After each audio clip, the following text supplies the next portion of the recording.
Bismillahirrahmanirrahim. Assalamualaikum warahmatullahi wabarakatuh. Tugas video ini untuk memenuhi tugas mata kuliah pembelajaran PAI SMA. Kami dari kelompok 4 akan menjelaskan RPP 1 lembar mengenai materi Malaikat Selalu Bersamaku. Nama sekolah SMA Negeri 04 Moko-Moko, mata pelajaran Pendidikan Agama Islam, materi Malaikat Selalu Bersamaku, kelas dan semester kelas 10 semester ganjil. Pertemuan pertama, alokasi waktu 45 menit jam pelajaran. Selanjutnya masuk kepada tujuan dan pembelajaran.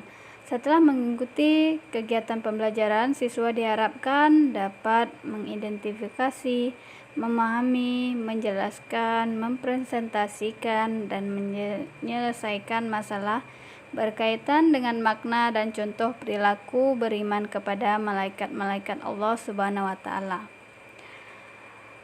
Lanjut, kedua, langkah-langkah pembelajaran.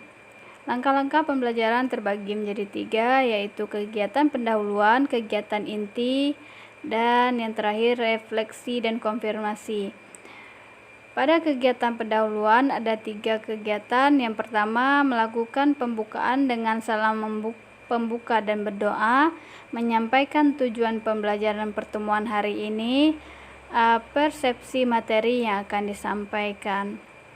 Kegiatan inti ada beberapa kegiatan, yaitu pertama, mulai dari stimulus. Stimulus ini peserta didik diberi motivasi atau rangsangan untuk memusatkan perhatian pada topik materi, makna dan contoh perilaku beriman kepada malaikat-malaikat Allah Subhanahu wa Ta'ala.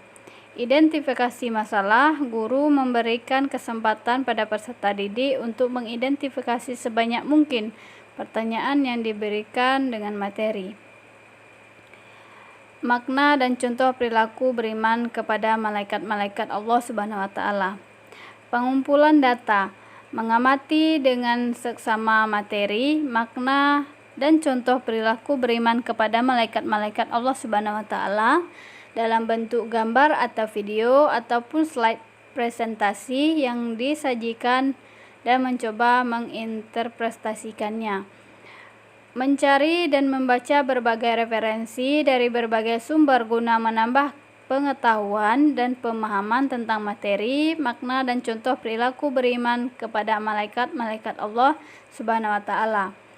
Mengajukan pertanyaan berkaitan dengan materi, makna dan contoh perilaku beriman kepada malaikat-malaikat Allah Subhanahu wa Ta'ala. Pembuktian terdiri dari berdiskusi tentang data dari materi, makna dan contoh perilaku beriman kepada malaikat-malaikat Allah Subhanahu wa Ta'ala.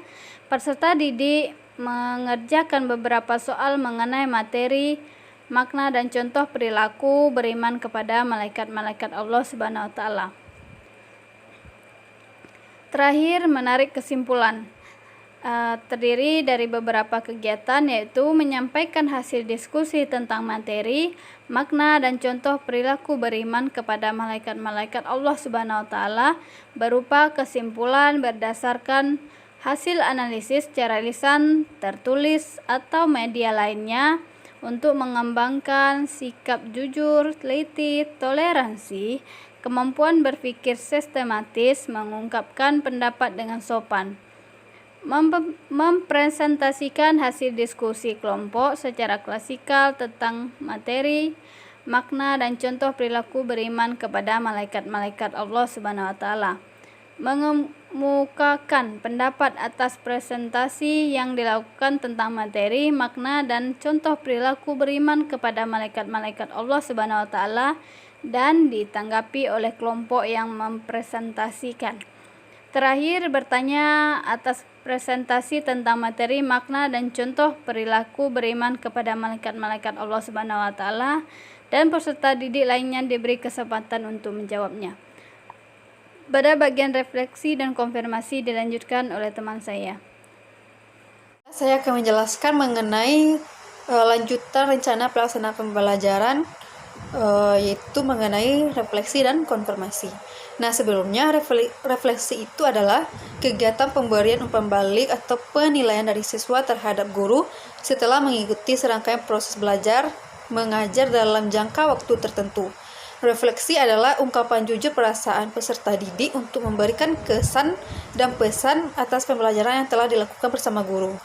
Nah, sedangkan konfirmasi ini digunakan dalam istilah proses belajar, itu adalah pembenaran, penegasan, dan pengesahan. Nah, refleksi dan konfirmasi ini yang pertama itu adalah refleksi pencapaian siswa atau formative assessment, dan refleksi guru untuk mengetahui ketercapaian proses pembelajaran dan perbaikan.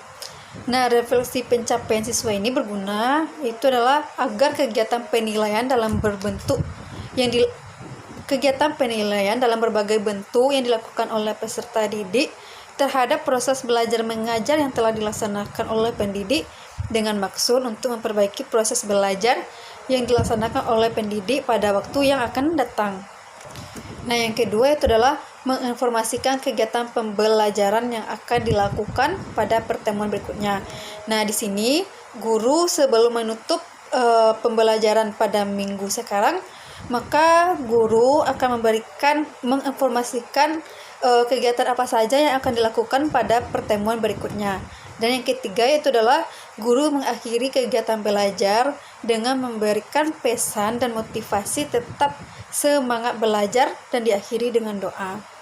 Selanjutnya itu adalah penilaian pembelajaran. Aspek yang dinilai yaitu adalah sikap, kemudian bentuk penilaian sikap ini adalah observasi dan jurnal, kemudian instrumen penilaiannya itu adalah pengamatan sikap, dan waktu penilaian ini dilakukan selama kegiatan belajar mengajar. Kemudian aspek yang dinilai yang kedua itu adalah pengetahuan. Bentuk penilaiannya ini adalah dalam bentuk tes tertulis, dan instrumen penilaiannya yaitu berbentuk soal tes. Kemudian waktu penilaiannya juga dilakukan selama kegiatan belajar mengajar. Kemudian yang ketiga aspek yang dinilai itu adalah keterampilan. Bentuk penilaiannya berbentuk yang pertama ada dua yaitu adalah yang pertama unjuk kerja, yang kedua laporan tertulis. Nah, instrumen penilaian unjuk kerja ini yaitu melalui pengamatan untuk kerja. Waktu penilaiannya dilakukan pada saat presentasi. Dan bentuk penilaian dari laporan tertulis, instrumen penilaiannya dilakukan penilaian laporan tertulis. Waktu penilaiannya juga dilakukan waktu pengumpulan tugas. Nah, itulah penjelasan dari rencana pelaksanaan pembelajaran mengenai refleksi dan konfirmasi, dan mengenai RPP yang terakhir itu adalah mengenai penilaian pembelajaran atau assessment.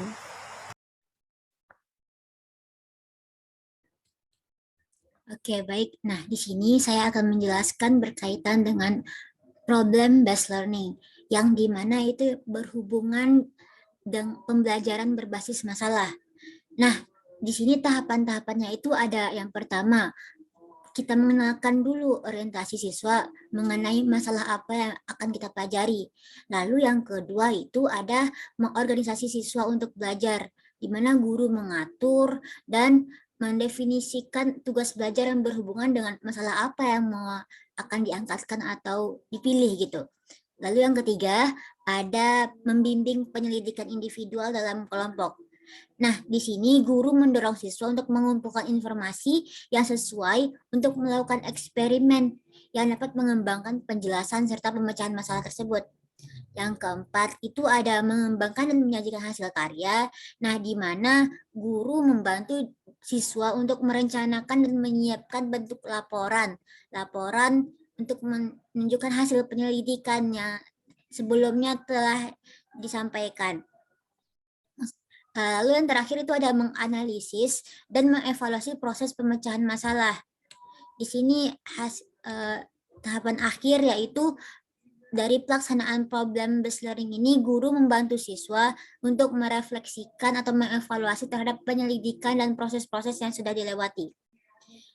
Tahapan kepada PAI yaitu sama seperti pembelajaran lainnya, lebih menekankan kepada masalah.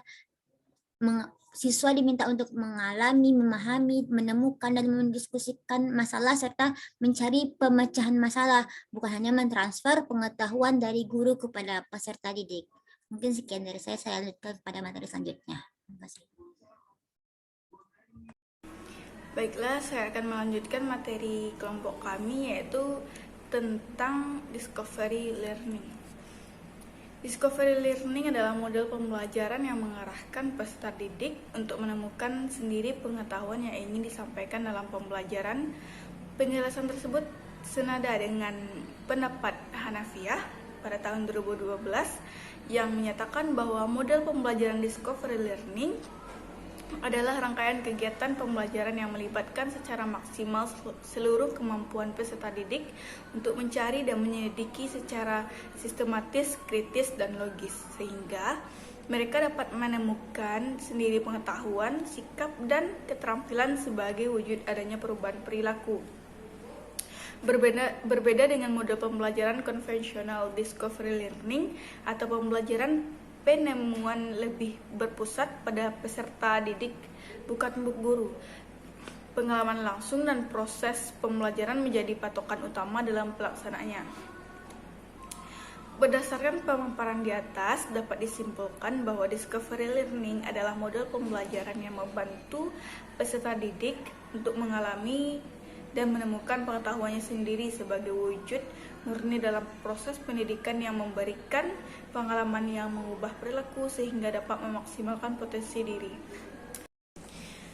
Adapun langkah-langkah dari model pembelajaran discovery learning menurut Shah tahun 2017, yaitu yang pertama stimulation atau stimulus, yakni memulai kegiatan proses mengajar belajar dengan mengajukan pertanyaan, anjuran membaca buku, dan aktivitas belajar lainnya yang mengarah pada persiapan pemecahan masalah. Yang kedua itu ada problem statement atau pertanyaan atau identifikasi masalah, yakni memberikan kesempatan kepada siswa untuk mengidentifikasi sebanyak mungkin agenda-agenda masalah yang relevan dengan bahan pelajaran. Kemudian, salah satunya dipilih dan dirumuskan dalam bentuk hipotesis atau jawaban sementara. Lalu yang ketiga itu data collection atau pengumpulan data, yakni memberikan kesempatan kepada para siswa untuk mengumpulkan informasi sebanyak-banyaknya yang relevan untuk membuktikan benar atau tidaknya hipotesis. Lalu selanjutnya itu ada data processing atau pengolahan data, yaitu mengolah data dan informasi yang telah diperoleh para siswa melalui wawancara, observasi, dan sebagainya, lalu ditafsirkan. Lalu selanjutnya itu verification atau pembuktian, yakni melakukan pemeriksaan secara cermat untuk membuktikan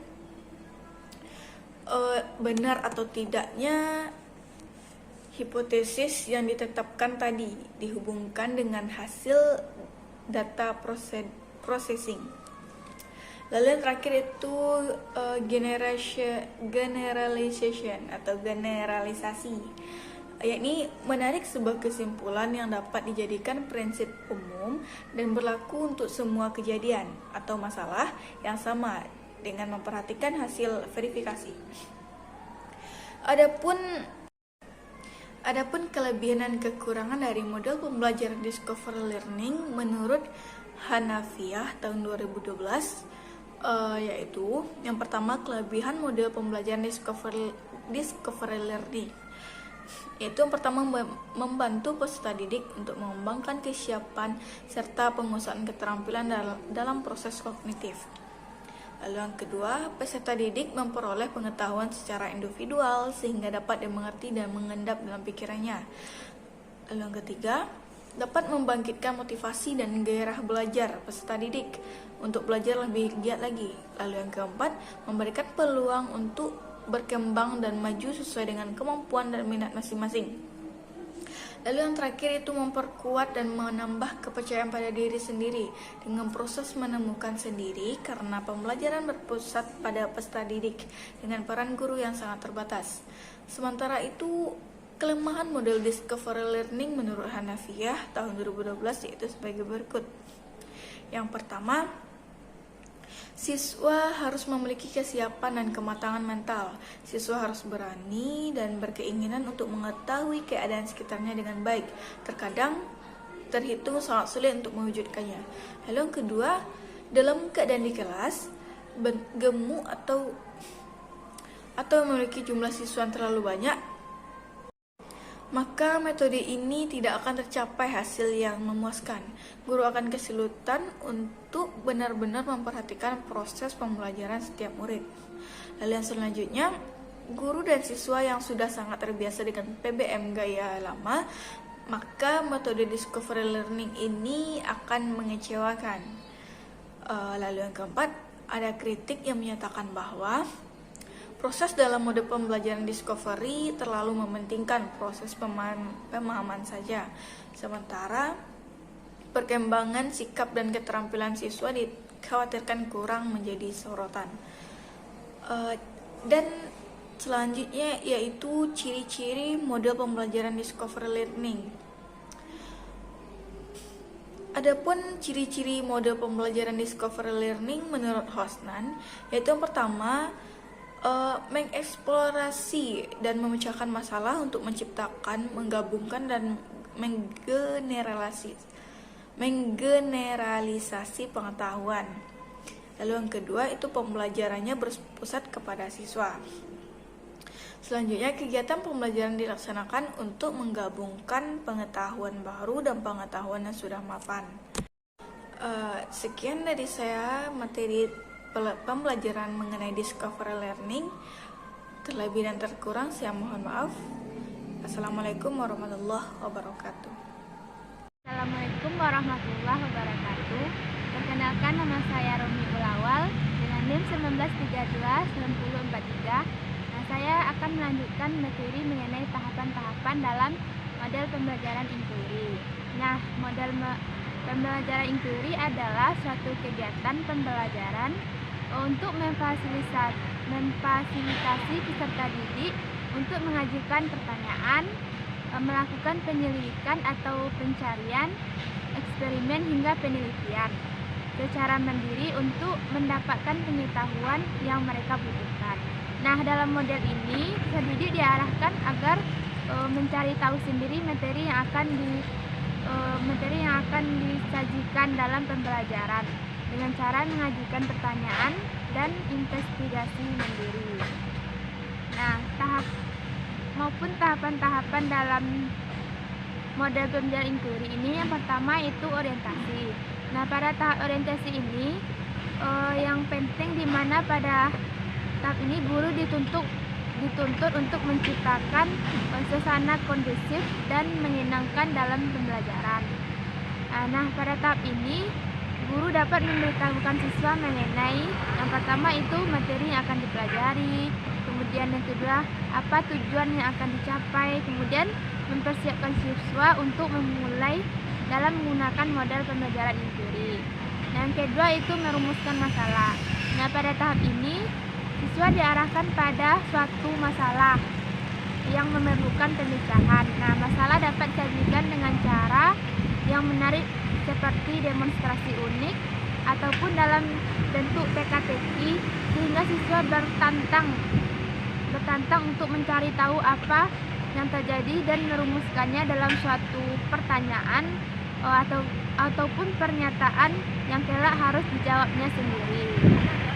Yang ketiga itu merumuskan hipotesis. Nah, hipotesis adalah suatu dugaan. Nah, siswa dilatih untuk membuat suatu hipotesis atau jawaban sementara dari masalah yang telah disaksikannya tersebut. Nah, hipotesis ini belum tentu benar sehingga doronglah anak-anak untuk dapat mengemukakan hipotesisnya. Guru dapat membantu siswa membuat hipotesis dengan memberikan beberapa pertanyaan yang jawabannya mengarah pada hipotesis siswa tersebut. Kemudian yang keempat, mengumpulkan data. Nah, pada tahap ini siswa melakukan aktivitas mengumpulkan informasi yang dibutuhkan untuk menguji hipotesis yang telah dibuatnya tersebut. Nah, dalam pembelajaran inquiry, pada tahapan ini sangat penting yaitu untuk mengembangkan kemampuan intelektual siswa.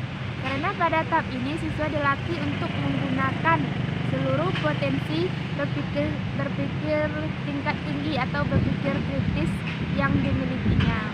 Kemudian yang kelima itu menguji hipotesis.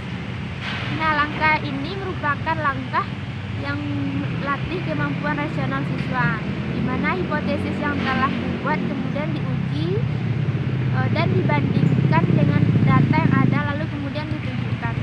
Nah, pada tahap ini juga dilatih sikap jujur dan percaya diri. Siswa dapat menguji hipotesisnya berdasarkan data dan fakta yang ada. Kemudian yang langkah yang terakhir itu merumuskan kesimpulan. Nah, pada tahap ini siswa dituntut untuk mendeskripsikan temuan yang diperoleh berdasarkan hasil pengujian hipotesis sehingga dapat mencapai kesimpulan yang akurat. Nah, penerapan mode inquiry ini dalam pembelajaran yang pertama itu guru menayangkan suatu video pembelajaran yaitu tentang materi yang akan dibahas. Kemudian siswa mengamati video tersebut. Kemudian setelah selesai mengamati video, jadilah dapat materi pembelajaran yang akan dipelajari. Kemudian guru membentuk kelompok. Kemudian guru membawa siswanya menemukan atau meneliti tentang materi dari video tersebut. Kemudian guru memberikan penugasan kepada siswa kepada masing-masing kelompok tersebut. Nah, kelompok kemudian mendiskusikan dengan temannya dari penugasan yang diberikan guru tersebut. Nah, kemudian setelah mendiskusikan, kelompok melakukan presentasi di depan kelas secara bergantian. Nah, kemudian siswa diminta untuk bertanya, dan kelompok lain dapat menanggapi dan menjawab pertanyaan siswa tersebut. Nah, setelah itu, guru baru menyimpulkan pembelajaran. Nah, itulah materi dari saya. Sekian, wassalamualaikum warahmatullahi wabarakatuh. Perkenalkan, nama saya Rati Sukmadesya, NIM 19329183, akan menjelaskan tentang model pembelajaran Project Based Learning atau dikenal dengan PJBL. Nah, PJBL adalah pendekatan yang mengedepankan siswa untuk menyelesaikan permasalahannya yang benar-benar ditemuinya di lapangan.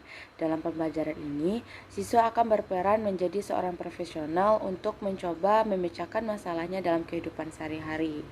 Lalu bagaimana dengan langkah-langkah PJBL? Yang pertama yaitu pertanyaan mendasar. Guru akan menyampaikan topik dan mengajukan pertanyaan bagaimana cara memecahkan masalah kepada siswa. Bagaimana dengan aktivitas peserta didik? Peserta didik pun juga akan mengajukan pertanyaan berdasar apa yang harus dilakukan peserta didik terhadap topik atau pemecahan masalah yang diberikan oleh guru. Langkah kedua yaitu mendesain perencanaan produk. Nah, guru memastikan setiap peserta didik di dalam kelompok memilih dan mengetahui prosedur pembuatan proyek atau produk yang akan dihasilkannya. Yang ketiga yaitu menyusun jadwal pembuatan. Guru serta peserta didik akan membuat kesepakatan tentang jadwal pembuatan proyek yang akan mereka lakukan.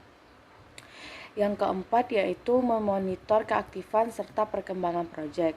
Guru akan memantau keaktifan peserta didik selama melaksanakan proyeknya, memantau realisasi perkembangan dan membimbing jika terjadi kesulitan. Bagaimana dengan aktivitas peserta didik? Peserta didik akan melakukan pembuatan proyeknya sesuai jadwal yang telah disepakati, mencatat setiap tahapan, mendiskusikan masalah yang muncul selama penyelesaian proyek yang diberikan oleh guru.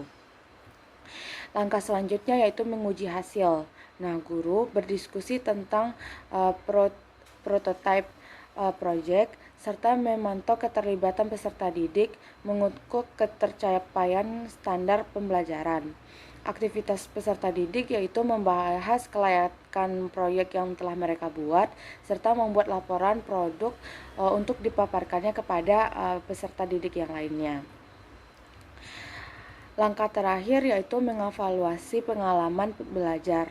Nah, guru akan membimbing proses pemaparan proyek yang akan ditampilkan oleh peserta didik serta menanggapi hasil.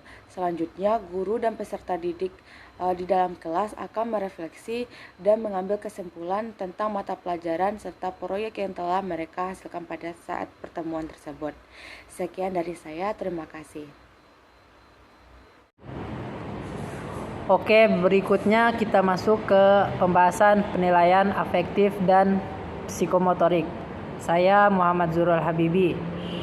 Di sini saya akan menjelaskan bagaimana cara melakukan penilaian afektif dan psikomotorik di SMA, SMK, dan MA. Yang pertama, terlebih dahulu kita harus mengetahui apa itu konsep dari penilaian afektif dan psikomotorik. Penilaian adalah serangkaian kegiatan untuk memperoleh, menganalisis, dan menafsirkan data tentang proses dan hasil belajar siswa yang dilakukan secara sistematis dan berkesinambungan sehingga menjadi informasi yang bermakna dalam pengambilan keputusan, yaitu ini untuk pengambilan keputusan lulus atau tidak lulusnya, naik atau tidak naik kelas seorang peserta didik. Yaitu ranah pertama ada ranah afektif, yaitu ranah yang berkaitan dengan sikap dan nilai. Hasil belajar afektif adalah hasil belajar yang berkaitan dengan minat, sikap, konsep diri, moral, dan nilai-nilai. Kemudian satu lagi ada ranah psikomotorik, yaitu adalah ranah yang berkaitan dengan keterampilan atau skill atau kemampuan bertindak setelah seseorang menerima pengalaman belajar ilmu tertentu. Kemudian kita masuk ke pembahasan bagaimana cara melakukan penilaian afektif. Metode penilaian afektif ada dua cara, yaitu menggunakan metode observasi dan metode laporan diri. Ada 11 tahapan atau langkah dalam mengembangkan instrumen penilaian afektif. Yang pertama yaitu kita menentukan spesifikasi instrumen. Kedua, kita mulai menulis instrumen. Ketiga, kita menentukan skala instrumen penilaian. Keempat, kita menentukan pedoman cara penskoran. Yang kelima, kita menelaah instrumen penilaian. Keenam, kita mulai merakit instrumen penilaian. Ketujuh, kita melakukan uji coba dahulu instrumen penilaian sebelum kita gunakan. Kemudian selanjutnya kita menganalisis hasil uji coba instrumen penilaian. Setelah dianalisis, kita perbaiki lagi instrumen penilaian. Setelah itu baru kita melakukan pengukuran atau melakukan pelaksanaan penilaian. Yang terakhir, kita menafsirkan hasil pengukuran dari pelaksanaan instrumen penilaian. Adapun contoh format penilaian afektif bisa kita lihat di sini. Yang pertama, kita itu membuat kisi-kisi instrumen terlebih dahulu. Contohnya seperti yang ada dalam PPT ini. Setelah membuat kisi-kisi, baru kita membuat instrumen penilaian. Yang salah satunya adalah seperti yang ada di PowerPoint ini. Ada 4 poin, di mana 4 adalah nilai tertinggi atau sangat baik, turun hingga ke angka 1, yang artinya buruk. Setelah kita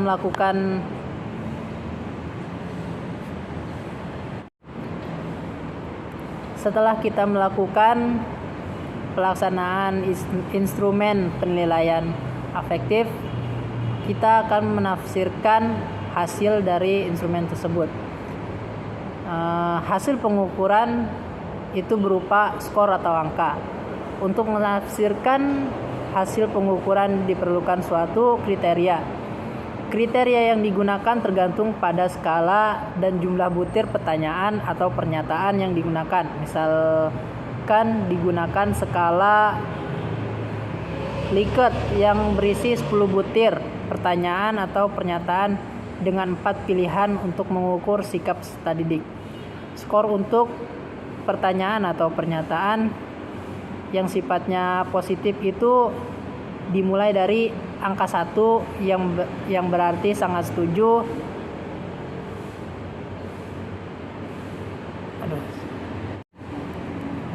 Kemudian selanjutnya ialah penafsiran hasil penilaian. Hasil pengukuran berupa skor atau angka. Untuk menafsirkan hasil pengukuran diperlukan suatu kriteria yang digunakan, misalkan digunakan skala Likert yang berisi 10 butir pertanyaan atau pernyataan dengan 4 pilihan untuk mengukur sikap peserta didik. Skor untuk butir pernyataan dan pertanyaan yang sifatnya positif itu dimulai dari sangat setuju yang poinnya itu 4, kemudian setuju turun menjadi 3, tidak setuju turun lagi menjadi 2, dan sangat tidak setuju turun menjadi angka 1. Sebaliknya untuk pertanyaan atau pernyataan yang bersifat negatif itu sangat setuju diberi nilai 1, setuju naik ke angka 2, tidak setuju naik ke angka 3, dan sangat tidak setuju naik ke angka 4. Skor tertinggi untuk instrumen tersebut adalah 10 butir yaitu dikali 4, artinya skor maksimal 40, dan skor terendah 10 butir itu sama dengan 10. Skor ini dikualifikasikan misalnya menjadi 4 kategori sikap atau minat, yaitu sangat tinggi, sangat baik, tinggi, rendah, dan sangat rendah. Berdasarkan kategori ini dapat ditentukan minat atau sikap peserta didik. Selanjutnya dapat dicari sikap dan minat kelas terhadap mata pelajaran tertentu. Berikutnya kita masuk ke pembahasan penilaian psikomotorik.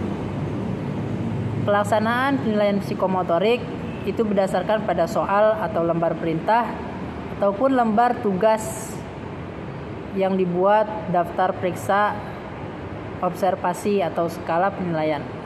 Pada umumnya baik daftar periksa observasi maupun skala penilaian terdiri atas 3 bagian inti, yaitu persiapan, kemudian pelaksanaan, yang ketiga hasil.